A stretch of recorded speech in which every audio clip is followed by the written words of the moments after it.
So, welcome everyone. My name is Nico Hochgeschwender, and I welcome you on behalf of the whole HeartMath team to this webinar about the HeartMath competition. And after this welcome, we will have a talk by Guilluame Avrin, who is the coordinator of the Metrics project.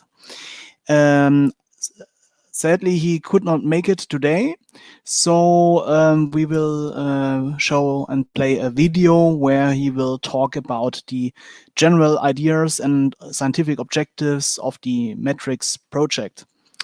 After that, I will present the actual HeartMath competition, the kind of benchmark we envision for this kind of competition. And then we have 3 talks by Mauro, Dragone, by Praminda, and by Filippo, Cavallo. And they will talk about their test beds, where we actually gonna execute and run the competitions, and which can be also used for testing purpose. And last but not least, Santosh Thoduka, he will talk about the procedures to participate in our so-called Cascade competition campaign.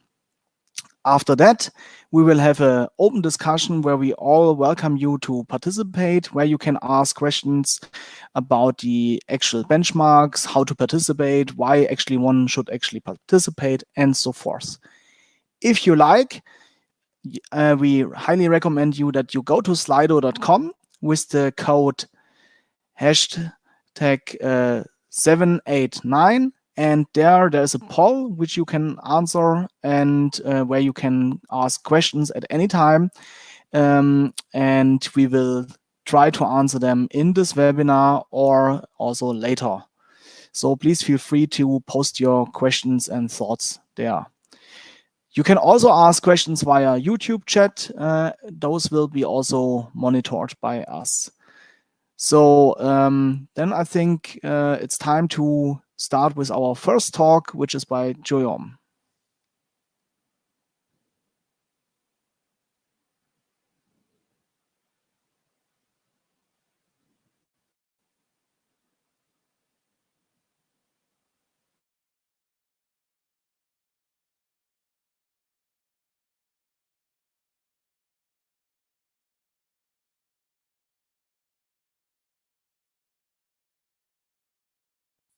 Hello everyone, thank you very much for participating to this presentation. My name is Guilluame Avrin.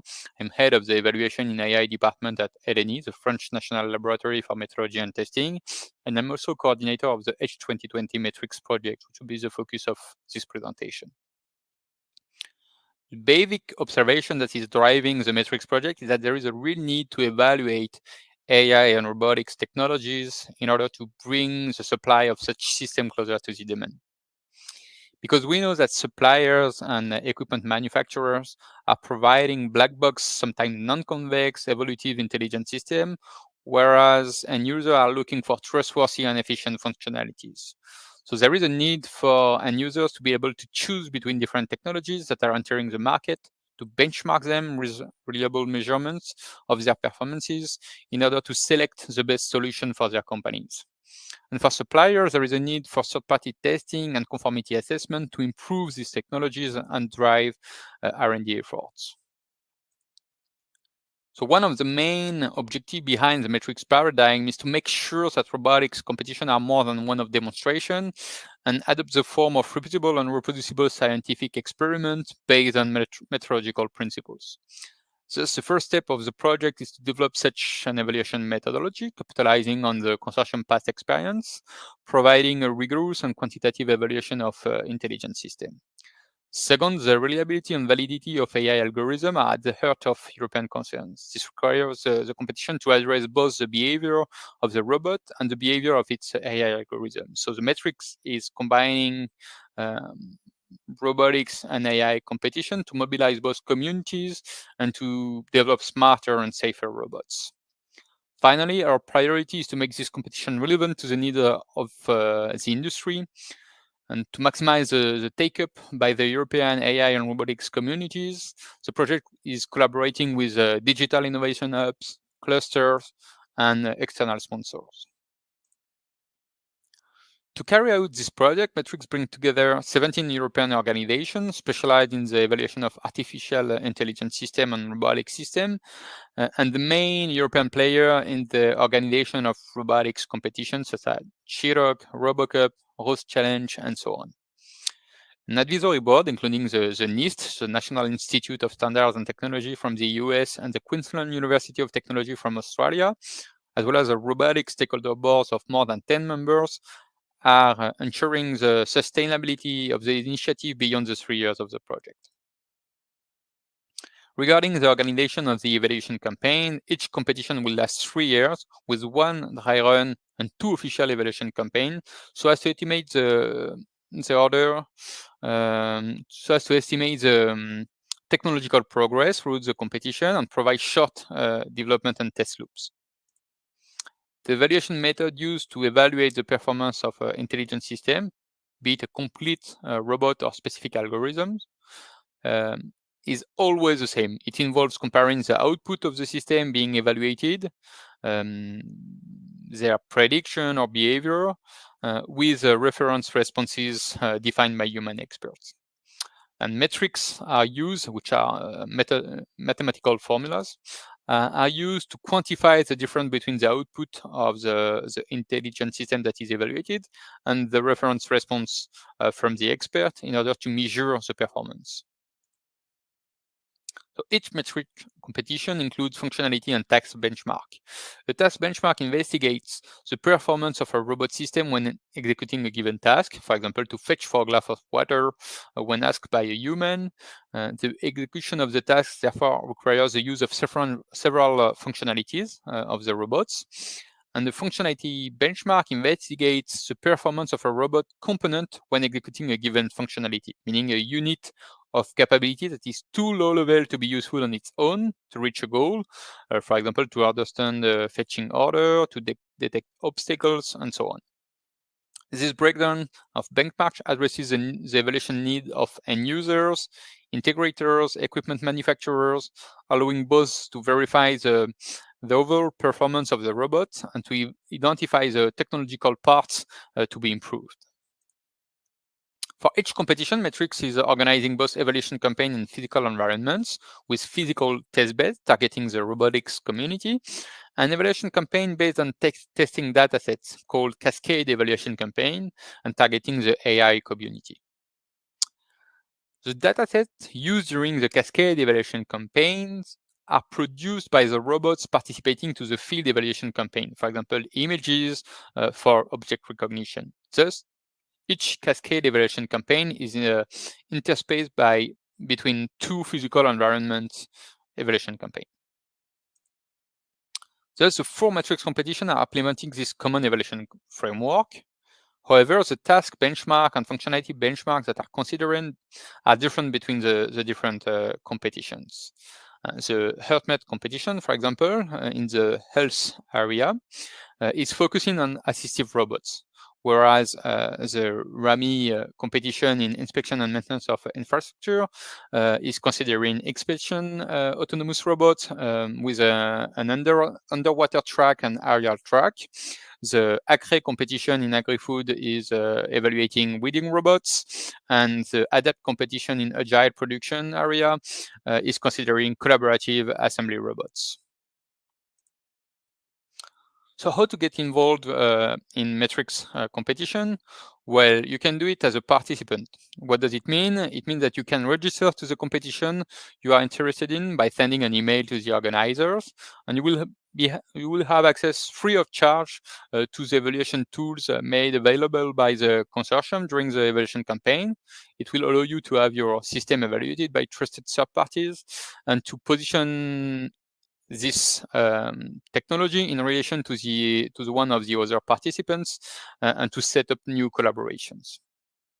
You can also be involved as a sponsor. It means that you will help us drive the competition through sponsorship with cash or in-kind contributions, and to define the evaluation criteria and testing scenario so that you make sure that this competition and evaluation campaign are relevant to your business current and future needs. To do so, you just have to send an email to the Metrics consortium. So thank you very much for your attention, and don't hesitate if you have any question.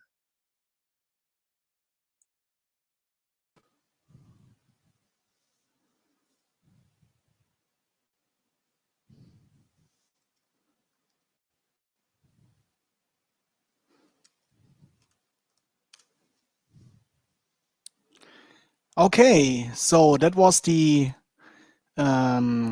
brief overview by Guilluame about the Matrix project. And now I will present you the HeartMat competition. Santosh, can you let me know in the chat whether my screen is, my slides are visible? Okay, great. So then I'm gonna start. Okay, so welcome again to this webinar from my side. And, so I will now go over the general ideas of the HeartMat competition. And just to say once again, you can go to slido.com and type 789 and ask questions there. We try to collect all these questions and try to answer them at the aftermath of the presentations today. So the HeartMat competition. So the HeartMat competition, it's an acronym which stands for Healthcare Robotics Technologies Metrified competition. And the competition aims actually to address the growing age-related challenges in our society. Yeah, so people getting older, and what we all want to have is that they get older with a certain quality, and we want to contribute to that and want to develop and work on assistive robotic solutions which support this quality of life or the enduring of the quality of life through assistive functionalities provided by robotic systems. In this HeartMat competition, it's a particular competition in the Matrix project. There are a couple of partners actually involved. Nico, sorry to interrupt. Yes? It's still showing on the first slide, so perhaps you it has to do with the monitor that you're sharing. Okay, so you see now better, or? Yeah. Okay, but I was in full screen mode. Okay, then I'm not going in full screen, then I just go it in that way. Yeah. Okay, so so the partners involved in this competition is the Bonn-Rhein-Sieg University. Then we have Heriot-Watt University at Edinburgh Center for Robotics, University of West England and the Bristol Robotics Laboratory, and the University of Firenze. So as I mentioned already, so the competition addresses the healthcare-related scenarios, and this in, for example, scenarios such as observing the activities which are performed by a human, or the kind of interaction between humans and robots, or generally speaking, assistive task. We also look into the kind of failures which could actually occur in such human-robot and robot-human interactions in a healthcare setting. What Guilluame already mentioned is that we employ a methodology where we decompose the benchmarks into two parts, namely the first one is are the functionality benchmarks, and the second one are the task benchmarks. So if you are familiar, for example, with the ROCKIN competition or with the European Robotics League, then this might sound very much familiar to you. So the general idea is that for the functionality benchmark, these are individual functionalities which can be actually reused in different task settings, such as an object detection functionality, which is actually used for different kind of task. So the actual benchmarks have been already defined and are described in the HeartMat evaluation plan, which is available on the Matrix Healthcare website. So if you go to the Matrix project site there under the tab Healthcare, then there you will also find the evaluation plan. So there are two important kind of campaigns which we run. The first one are the so-called field campaigns. So these are really campaigns with the physical robots in physical test beds.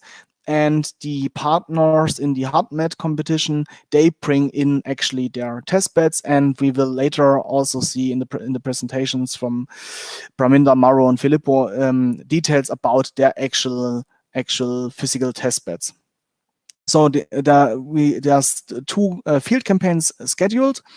The one is in late 21. Yeah, it might be postponed to 22, early 22, due to the Corona situation right now, and another one which is scheduled for early 22, which might be also postponed to late 22, given the Corona pandemic. And then we have another kind of campaigns, which are the Cascade campaigns, where they are more related to so-called AI competitions based on data sets which are collected during the field campaign. So the idea is really that during the field campaign, we collect data, and that maybe you as a participant, you participate in the field campaign, you collect data, but also other teams collect data. We collect data as organizers, and that we provide this data in order for you to, for example, tune or improve your components, which are mainly data-driven, maybe, such as an object detection component. Those Cascade campaigns, they performed online, and the first one, that's why it's here in red, is expected to start in March this year, and we have 2 more in early or late, and depending on the Corona situation, they might be also postponed. And Santosh will also tell you later this afternoon how to actually participate in these Cascade campaigns. So now let me introduce you the different kind of functional and task benchmarks. Let's start with the functional benchmarks. So the first functional benchmark is an object detection benchmark, where the objective is to find a target object at a given location, such as showing here in the picture, finding a bowl in a kitchen, and the input to this benchmark is basically the name of the target object which should be detected. The output, what that component or what that benchmark actually provides, is the bounding box of the target object if it was found. In order to evaluate, and all the details about the justification of this evaluation metrics are also described in the evaluation plan. So the evaluation metrics are true positives and true negatives, and for this benchmark, we collect also a data set, in particular for the Cascade campaign data set, which will be RGB and depth images.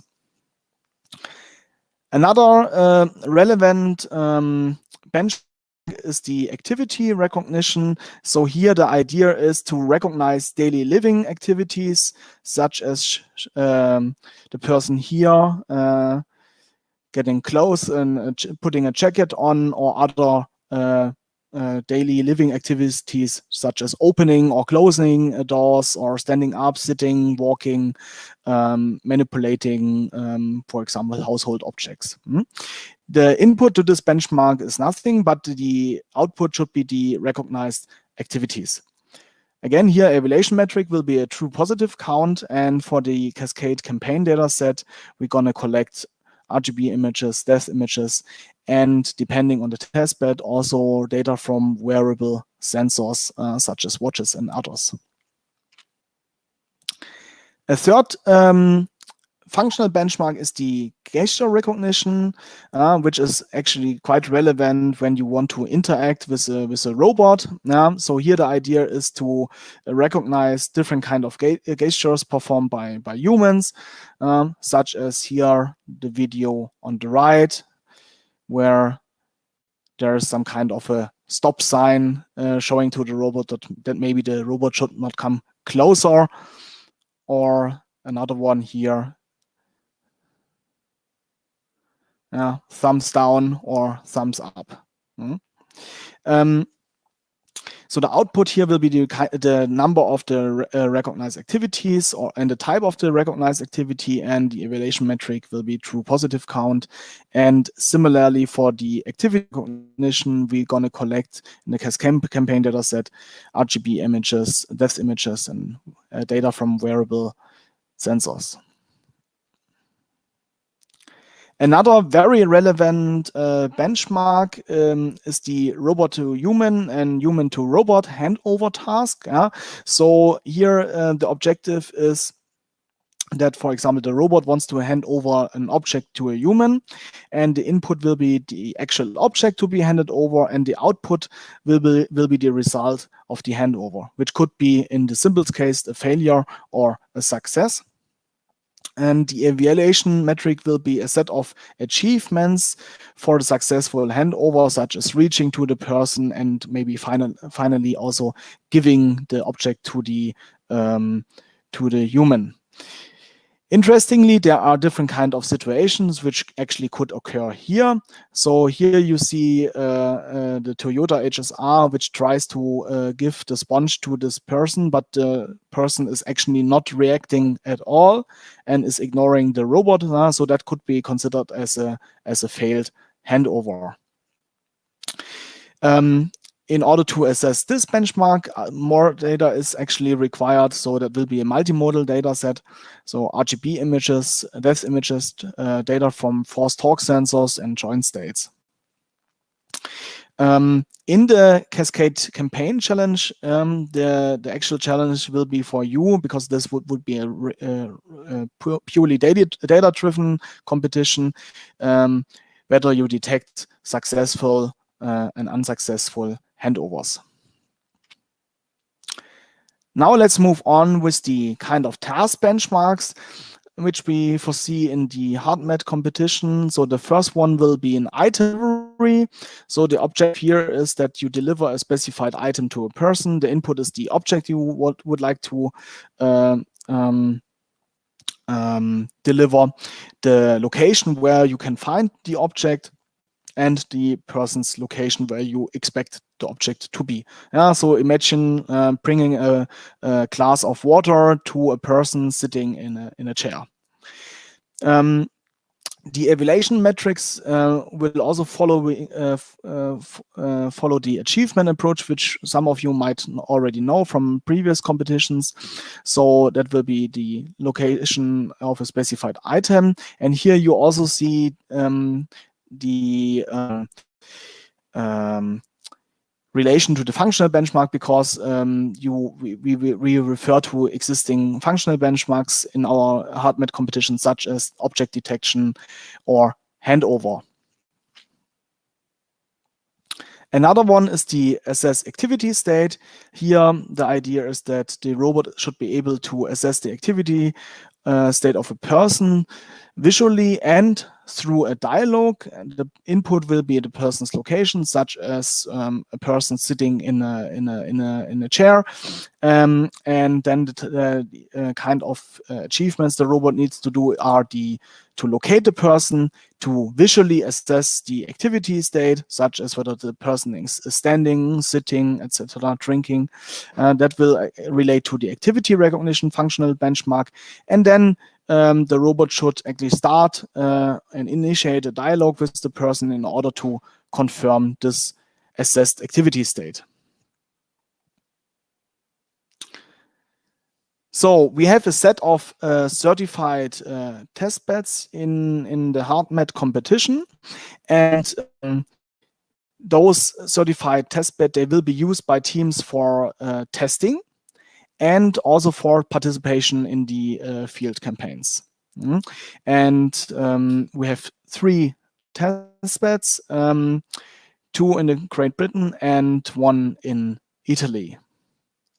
And now I would like to thank you for listening for this brief overview of the HardMet competition, and I would take over to my colleagues who will present their test beds now.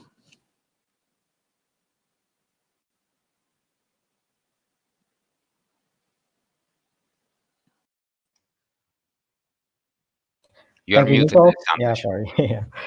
Thank you, Nico.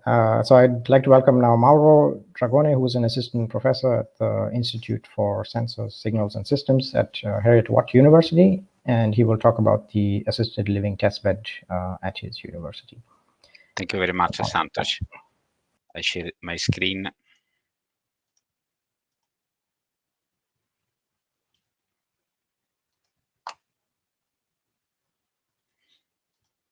So I work at Heriot-Watt University at the Edinburgh Center for Robotics. I'd like to give you a quick introduction to the Edinburgh Center for Robotics. It is a joint venture between Heriot-Watt University and the University of Edinburgh. We have around 30 principal investigators across the two universities. The focus of our research in robotics is safe interaction amongst robots, people, and autonomous systems in a range of domains. So we have laboratories that specialize in marine underwater robotics, laboratories that specialize in industrial robotics, and etc.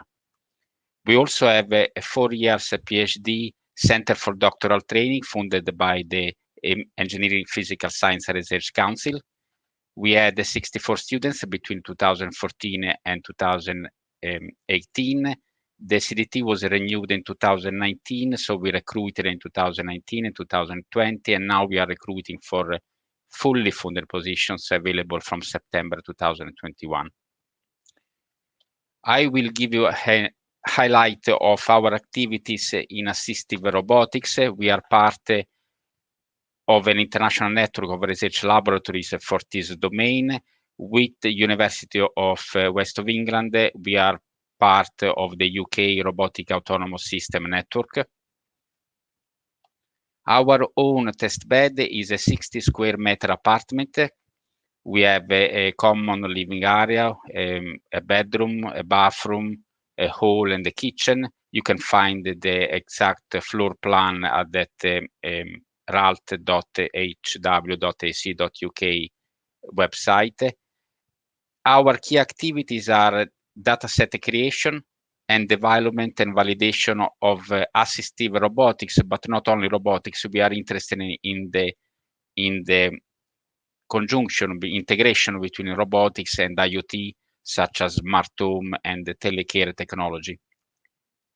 We also run activities, training activities. For example, in 2019, we hosted the first ambient assisted living summer school in cooperation with the University of St. Andrews. We routinely run user studies and engage stakeholders, health and social care stakeholders in focus groups and co-design workshops to gather the requirements of not only users, recipient of health and social care support, but also carers, housing associations, etc. I'll give you just an example of the type of systems that we are designing with these stakeholders. We are co-designing with these stakeholders. I will just show you some videos that we have collected to demonstrate the type of technology and the type of services that we can provide to people, for example, living on their own, with telecare, with smart home and robotics working together, but also help carers to be more effective. And also, while most of these is done using social robotic platform, we are increasingly also looking at the physical aspect of care with the robot manipulators.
So all these videos were captured in our test bed.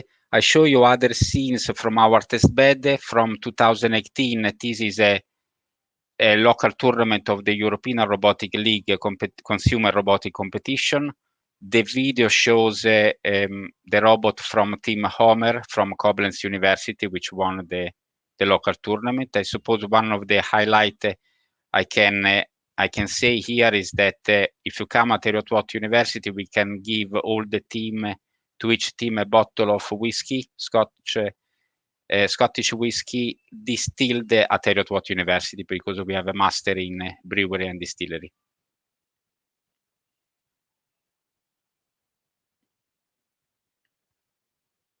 So I hope you do come at Heriot-Watt University when you can.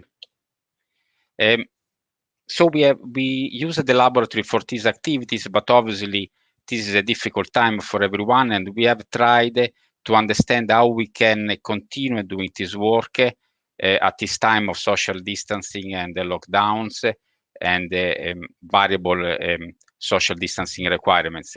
We have this project, Open Ambient Assisted Living, in which we are building on our collaborations in the sector to build a collaborative model that then we can transport, we can move to the National Robotarium. We are building, we were supposed to launch at the beginning of this year, but this is going to be delayed. But you see on the right, how the National Robotarium will look like. This will be a 600 square meters building, fully dedicated to research in artificial intelligence and robotics.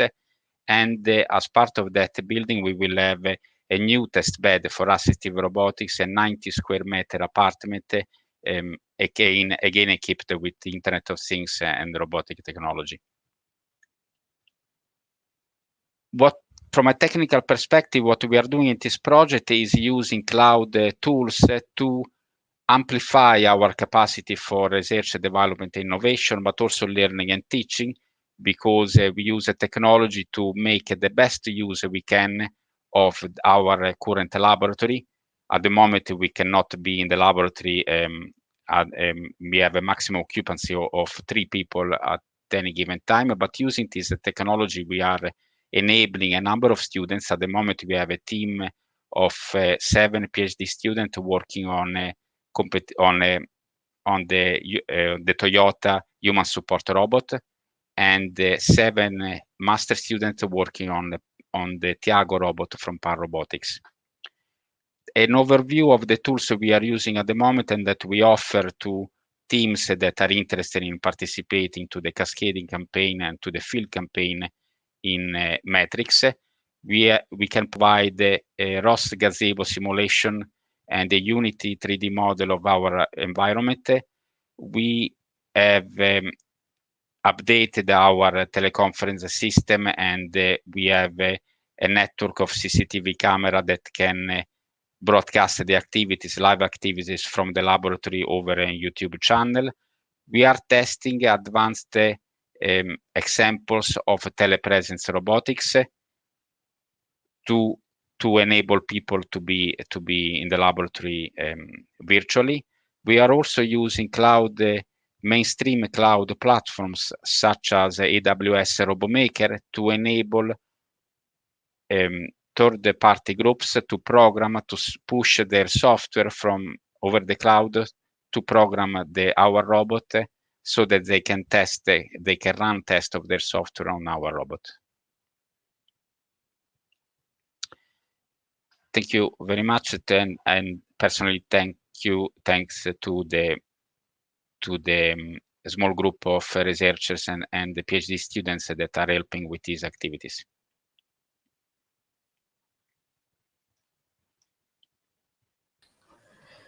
Thank you, Mauro.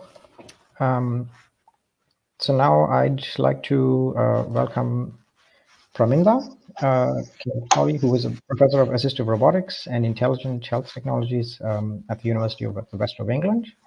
And she will also be joined by Alex Sleet, who will give you a tour of the Bristol Robotics Lab. Okay, thanks for that, Santosh. I'm just going to do a screen share. Just give me a minute to configure my screens, so I'm sharing the right one with you.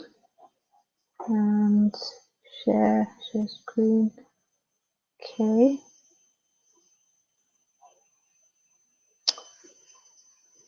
Okay.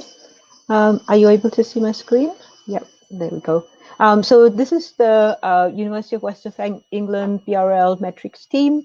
Myself, Virginia, Alex, who you're going to see showing the lab, Daniel, who's been on the project from the start, and Matt, who is our professor of technology ethics, who's also leading the CyROC project. So the link with that. We have the Bristol Robotics Lab, which is, well, after seeing Mauro's presentation, we were one of the largest academic centers for multidisciplinary robotics research, but we might be a close second, Mauro. And we are a collaboration with the University of Bristol, as well as our university, the University of West of England. Here we are in the southwest, there next to Bath, 1 hour from London, and you can do it in less time with the new high-speed rail. And we're going to be doing a telepresence tour of the robot in a few minutes, of the lab.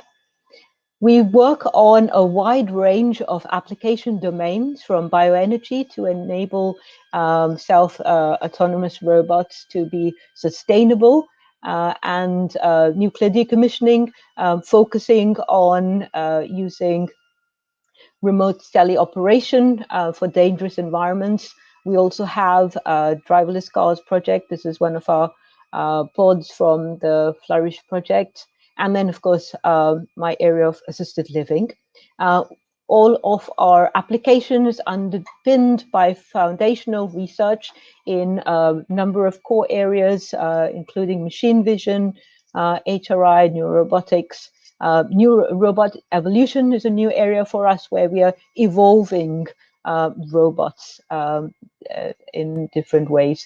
And then, of course, teleoperation underpinning quite a lot of our research in the lab. We our research vision is to develop robots that are social, safe, smart, scalable, and sustainable. And for us at the moment, within assistive robotics, the social and the safety side is a key focus of our work that we are undertaking. And then in the Bristol Robotics Lab itself, we've got our assisted living studio, and you'll have an opportunity to have a live tour of that if everything works okay.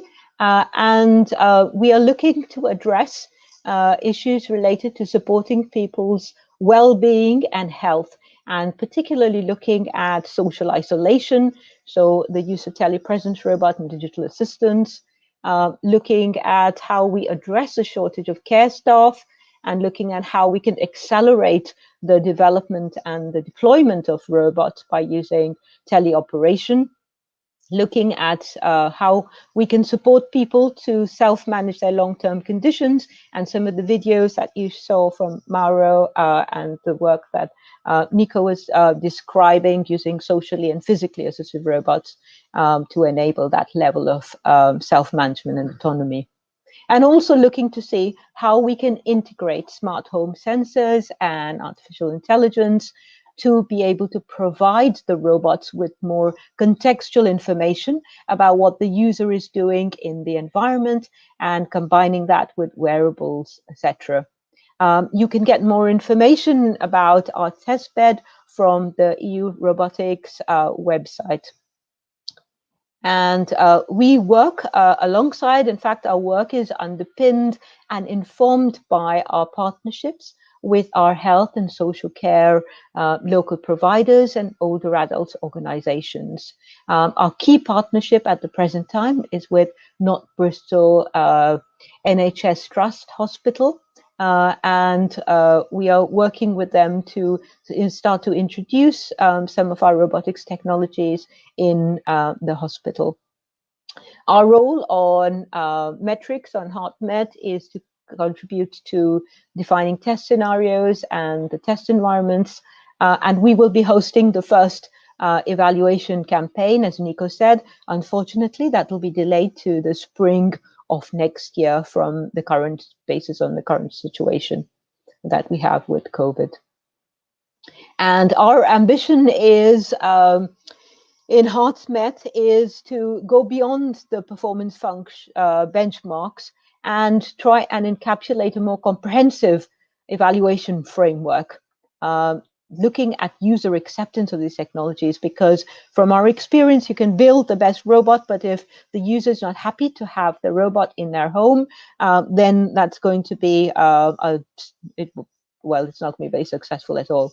So we are involved in engaging and consulting with people who have aging-related impairments and bringing that knowledge to inform the task and functional benchmarks. And then also considering how we integrate these robots with smart home sensors and wearables. And in terms of extending the functional and task benchmarking, it's important to ensure that we consider very comprehensively aspects related to usability, user experience, societal impact, and social acceptance.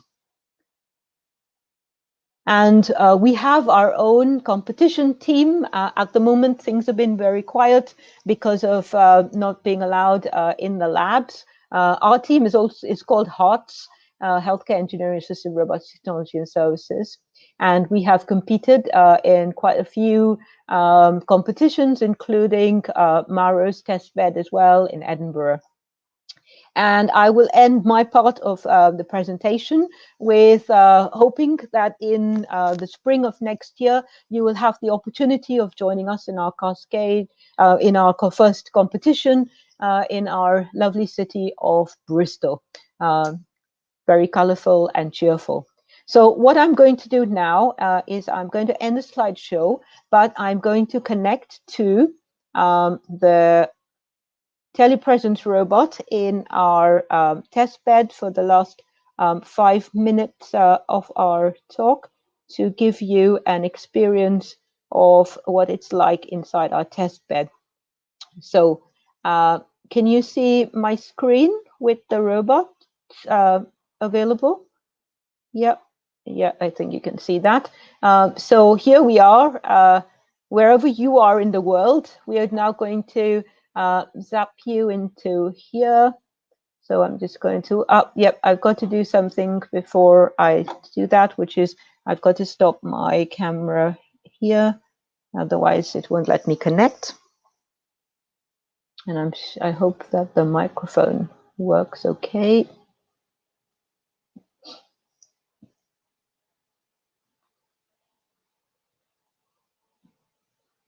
And here we are. Hi, Alex. Yeah, so hopefully we can hear Alex. Everyone, I hope you can hear me.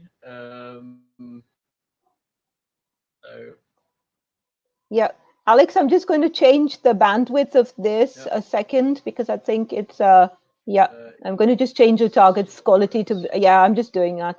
So hopefully that should improve things. Okay, that's sort of working. It's slightly laggy, but yeah. Go on, show us what we have for the competition.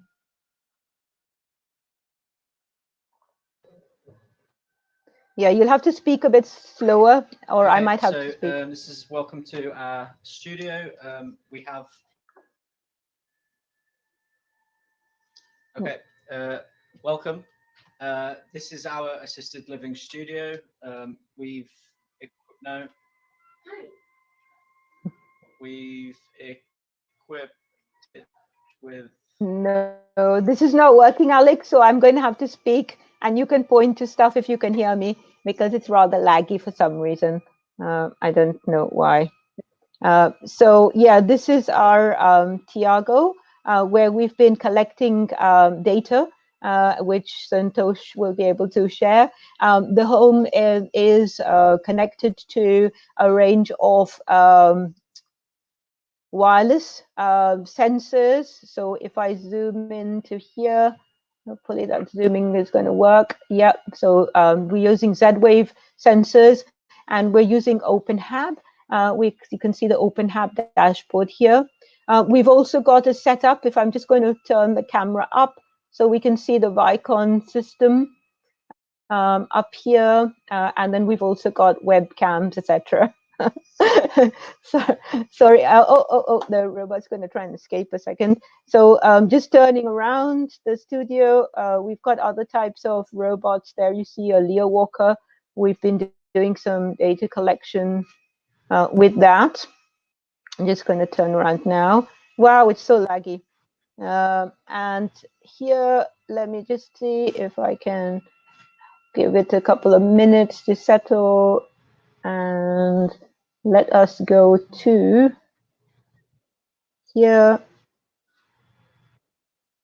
And yeah, here's our pepper. So we've got a full suite. We've got the kitchen area here. Again, all instrumented. And we're also looking at physically assistive robots. And we've got, yeah, no, can't hear anything. Pepper is speaking. Okay. So Lucy left some fresh bread. When Alex opened the fridge, you can see the sensors attached here. We're also looking at physically assistive robots. So this is our Jaco arm, which is configured to a hoist rail track. And then we're using teleoperation to be able to control that. We've got the bathroom and toilet area there. And then we've got the bedroom, where we've got one of our other physically assistive robots, which we are using at the moment as part of a project called Assuring Autonomy International Program.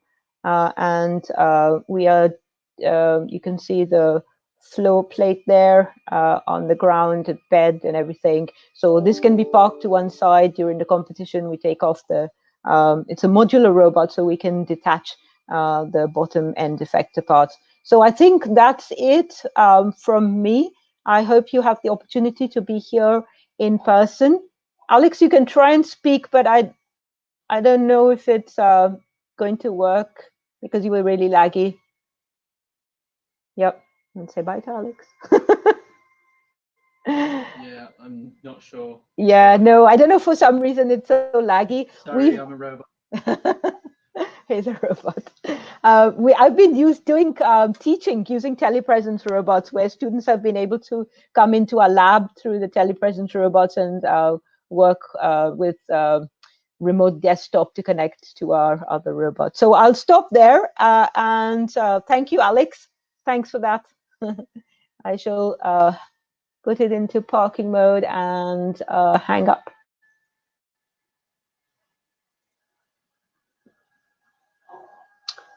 Okay, so I'm going to stop sharing my screen. That's all from me for now. Okay, thank you, Praminda and Alex, for the talk and the tour of your lab. So now I'd like to welcome Filippo Cavallo, who is an associate professor in biomedical robotics at the University of Florence, and he will talk to you about the lab at his university, which will be the location of the second evaluation campaign. Okay. Hello. Hello, everybody. I hope you can see my screen. Thank you so much for the organization of these events. I'm very happy to present our lab that will be involved in this campaign competition. The Assistive BioRobotics Lab is a lab which is placed in Florence at the University of Florence. The main objective of this lab are basically to develop novel robotics service solution for healthcare and for, in particular, active and healthy aging. But also this labs aims to identify and validate disruptive healthcare paradigms, for example, for the neurodegenerative disease or chronic disease, by using social robots, but also other sensors like wearable sensors that could be integrated for specific assessment or evaluation processes. In addition, our lab is also oriented to develop solutions for citizens in sort of companionship for citizens. And we are working a lot in developing solutions for improving the quality of life of citizens, but also the quality of life of workers in specific industrial settings, in particular those that today are called industrial 4.0 settings. Our team is composed by several persons, among which with postdoc, PhD student, and research assistant. Zen Bashir and Carlo Raviola are the two PhD students that are fully involved in the Matrix projects. Our lab, as said, is located in Florence, and the headquarters is established at the Department of Industrial Engineering of the University of Florence. Our department can exploit the use of two joint labs. One is the Ring Joint Lab, which is a laboratory included inside the Dongnocchi facility. This is a lab oriented to rehabilitation robotics, basically. And another lab is the industrial lab, which is placed in Calenzano, which is the industrial area of Florence. And in addition, our lab has a joint lab, which is located inside the BioRobotics Institute of the Scuola Superiore Sant'Anna, which is close to Pisa. So in Tuscany, we are distributed, as you can see, from Florence to Pisa.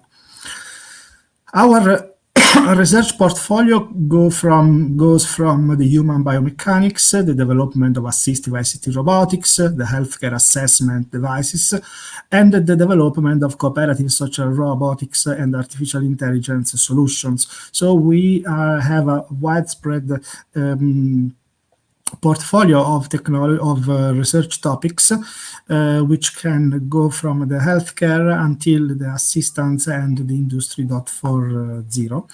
I like to show you just a few hints about our work.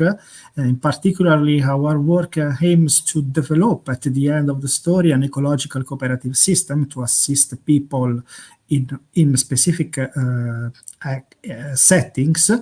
And we like to pursue a specific standardization and interoperability of our technology in order to be facilitated in the exploitation of our solution in settings like the hospital, as you can see, but also home in a domiciliary case, and also industrial, with a simplicity and with an extreme interoperability. And this is in some way our target in terms of research, which aims to combine basically robotics with the specific capabilities coming from the artificial intelligence and exploiting the opportunities given by the connectivity. We like to say that the Internet of Things is an important part of this biorobotic system because can enhance the capabilities of perception, sensing, cognition, and decision support strategies. And we like to say that this concept could be summarized in the concept of Internet of Robotic Things, that in some way it's this convergence of technologies like AI, robots, and IoT. And if you have more information, if you like to have more information about that, you can contact us and we can share with you specific material. The main topic of our lab basically is the development of social robotics with a specific systematic approach, co-design with users, development of human and robot models from a cognition point of view, from a cognitive point of view, and then the integration with the IoT devices, for example, in application for neurodegenerative disease. We like to have a specific approach that is based on agile co-creation and co-design, and this is a distinguished part of our lab when we are going to develop any robots or any technological solution. You can see here, for example, a typical approach we used to develop the robot Astro, which is an intelligent walker system that can adapt to the users and that can also provide specific medical tests and perform specific assessment for different pathologies. I like to show you a very quick video of our robot, which, as you can see here, was developed with with specific sensors to measure and to perceive the user. So we have a distribution of sensors along the robot that can also measure the motor performance of the users in order to identify specific disease or identify specific declines in terms of motor and cognitive aspects. And as you can see, the same robot can be also used for remote telepresence, cognitive stimulation, and so on. And this was tested in several care facilities and hospital also. These robots basically have been used. Our robot have been used not only for assisted living application, but also for outdoor environments, for surveillance and for support and assistance to citizens in the city.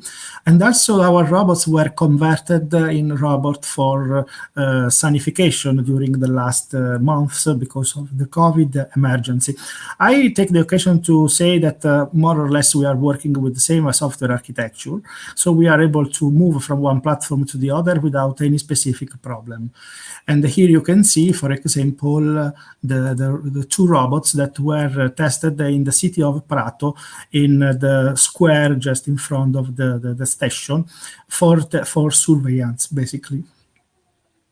And here you can see the same platform. These are the same platform that were used, for example, for testing the efficiency of the sanification, UVC-based sanification with in a hospital, which is always in Tuscany.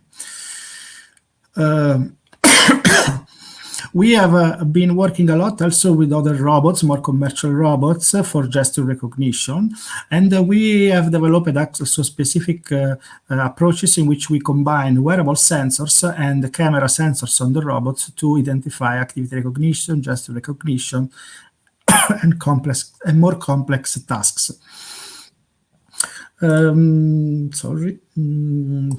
This is, let's say, basically what we are doing when we work in the social robotic field. So we are trying to exploit as much as possible the social capabilities, and basically we are modeling the social capabilities starting from the humans and then try to implement them on the users. So here you can see also some specific social navigation, and you can see also here some specific robots that are able also to identify motor capability of users in sarcopenia or in mild cognitive impairments. So the idea is to use the robot not only for assisting users, but also for measuring medical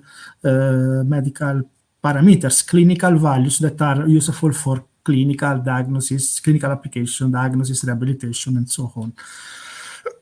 And here you have here I'm going to show you also our part more oriented to industry, with the use of combination of a mobile platform and manipulators for different applications. This is a simple development we did to basically, sorry, it was too fast, to integrate a complete sorting task in an industrial car settings. So this is a sorting exercise that was performed by the manipulator that can decide to use, based on specific algorithms, the suction or the gripper according to the object that has to be grasped, basically.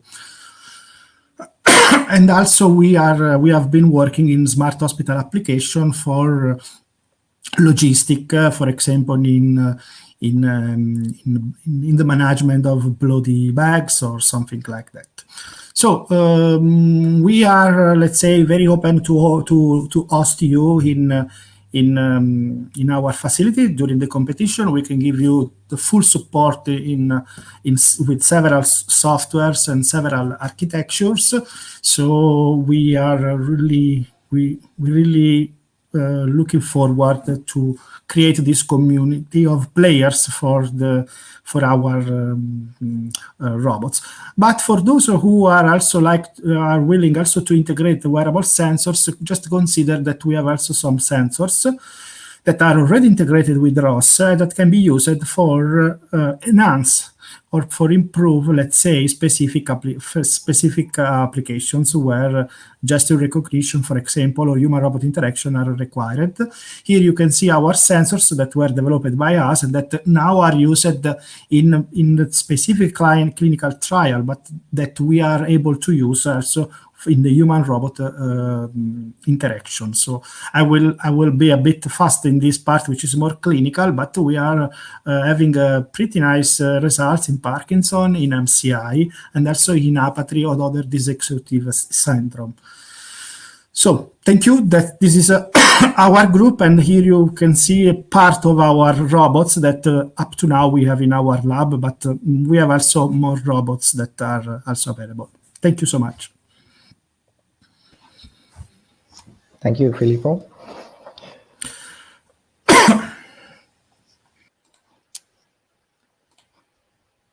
So, yeah, before we end this webinar, I would like to remind you that a Cascade campaign will take place next month.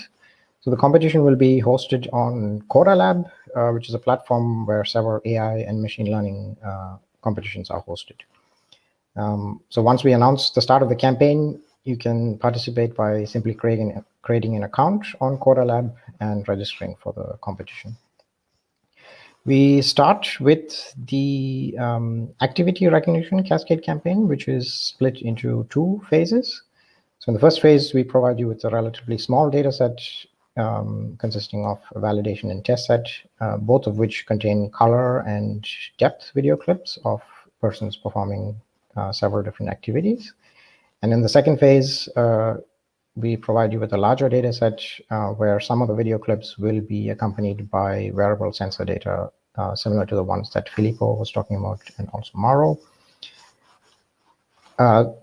So we don't provide training data sets because the activity classes are similar to or identical to the classes in the charades and the ETRI 3D activity datasets. So you are free to use those for training and our datasets for validation and then submitting the results for the test set.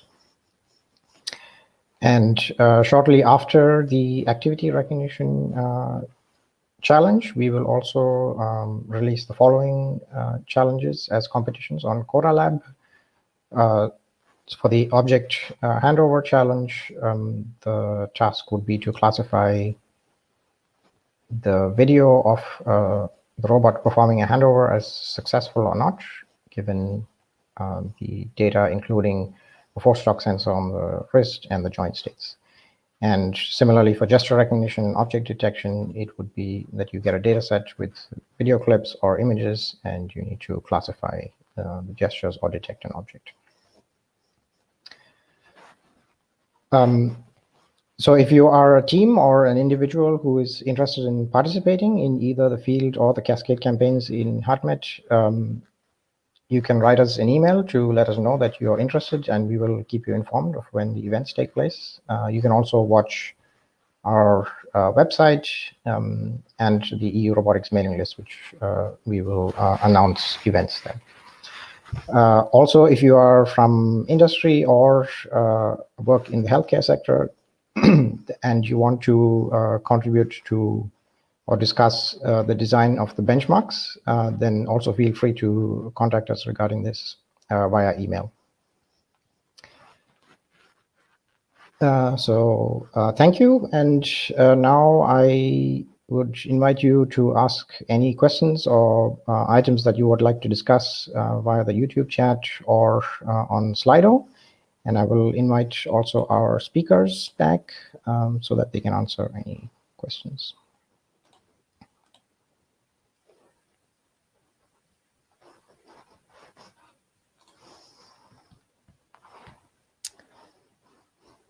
Okay.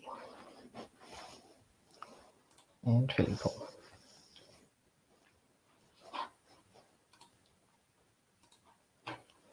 Yeah. So if anyone has questions, you can ask it via the YouTube chat. There's also a section on Slido for asking questions anonymously.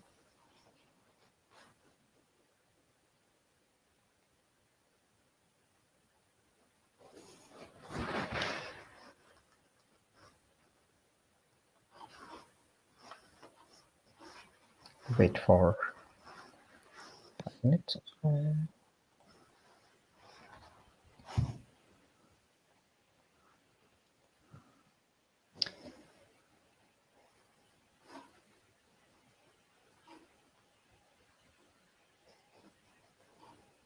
It's like in class, yeah.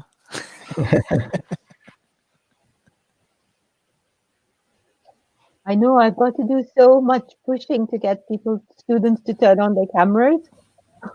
I think that's probably because they're still in there. Okay, we have a question. The contact information, yes, sure. Sorry. And yeah, that should be it. I will also type this in the chat.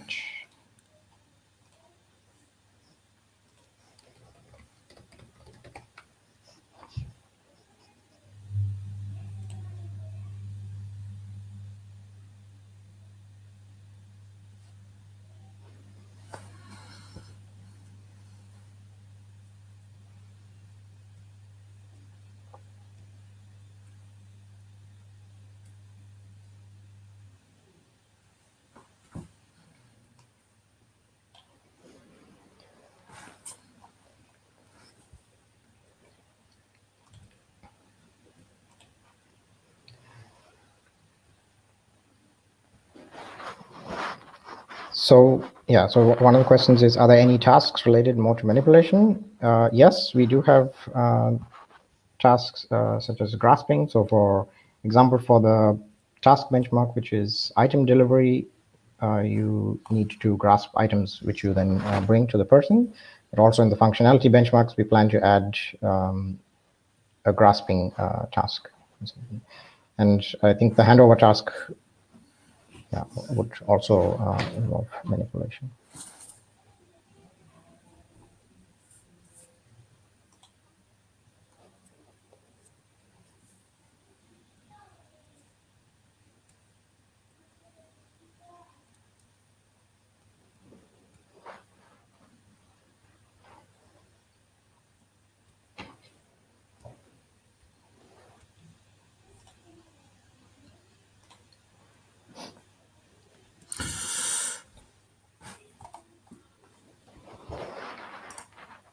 I have a question. Is it necessary to participate in all Cascade campaigns? Can we directly go to this field? Yes. So you're free to participate in either the Cascade campaign or the field campaign or both. So in the field campaign, you would need to travel to the test beds with your robot and participate and compete with other teams. Whereas in the Cascade campaign, I guess if you you just download the data sets and participate in those. So you are free to participate in one or both of them. Maybe in addition to that, yeah, so why actually it's appealing to participate in both, yeah. So you could also really then see your improvement, yeah. So if you participate in the Cascade evaluation and the field evaluation campaign and you participate in the same benchmarks, then you could also see maybe an improvement, or then really deploy what you have maybe learned in the Cascade to the real robot and see it how it really works in a maybe environment where you have not yet been with your robot, for example.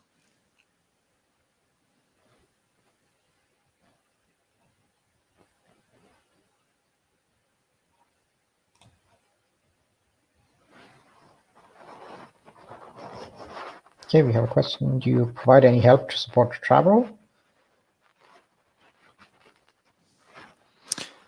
So we are in the process of getting sponsors on board, which could provide travel support.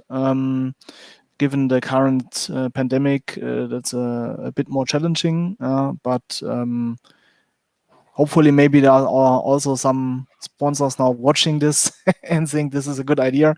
Yeah, so that would be, if there is something available, then we will definitely announce it and distribute this information.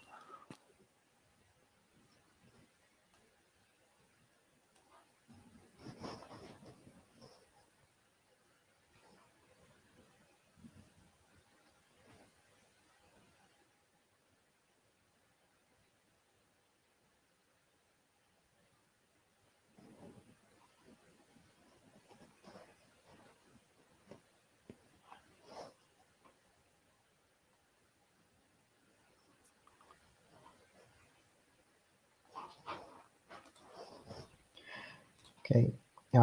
We also have a question on Slido. The question is, will participants be able to run code remotely at the test beds?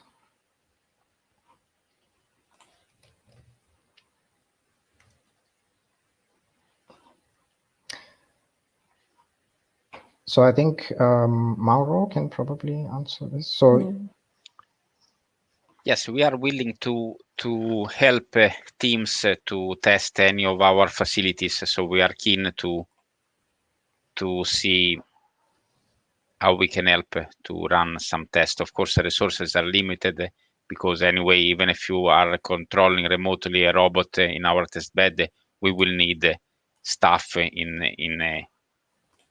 the test bed to provide the assistance. But please get in contact, and we are keen to support in this way. Yeah, and so same for the Bristol Robotics Lab as well. We'll do our best to support that. In fact, we're getting a good trial of that with the modules that we are running. So hopefully by the time we're ready, we would have worked out all the problems. Yeah.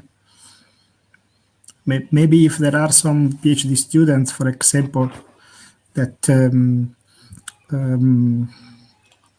that are willing to spend a few weeks in our facility, it could be useful that not only in Italy, but I think also I can say in Bristol and also in Edinburgh. I think it could be an idea to plan a specific visiting period for PhD student or postdoc, or as you like, basically, and then start after that the competition or the trial. Could be an occasion. We are very happy to host. We have all facilities that for that, so, and also very convenient facilities, let's say.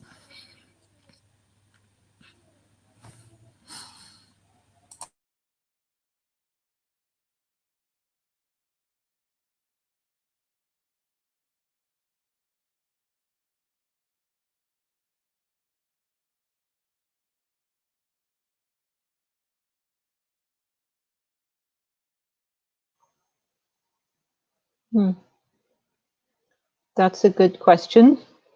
I guess because they're getting collected from different, at least Italy, Scottish. Are you guys quite different to us down in England? And of course, Germany. So, yeah, there will be some cultural differences, I would imagine. It could be an interesting issue to a topic to analyze, to deeper analyze. Yeah. Yeah, like, I mean, you know, come here, go away, stop, or yeah, I'm confused. I don't know if there's What we do have already is that now the data sets also collects images with mask. Yeah? So, which becomes relevant now.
So something that might be of interest to teams is that on our website, we also have the evaluation plan, which lists the benchmarks that we have defined so far. So you can also look at that to take a look at the type of tasks that you can do. So it's not just the ones that were mentioned today. And if you have an interest in a particular benchmark that's not in the list, but that is related to healthcare, you're also free to talk to us about adding this.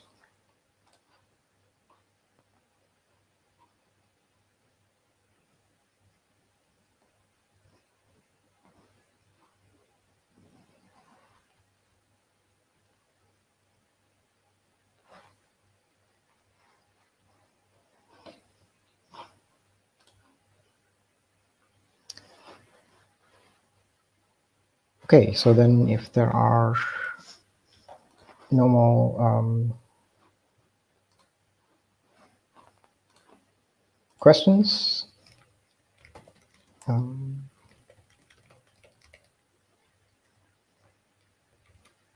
I think we can end it. So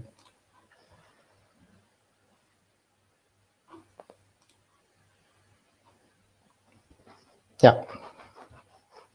Okay, then thank you everyone for joining the webinar, and yeah, we hope to see you participate in both the Cascade and field campaigns eventually. Okay. Okay. Thank you very Thank much. you so much. Thank you very Bye much. bye. Nico. Okay, thank Good you. to see all of you. Bye. Yeah. Bye. Bye. Bye-bye. Bye bye. Thank you for everything. Thank you for setting it up, Santosh.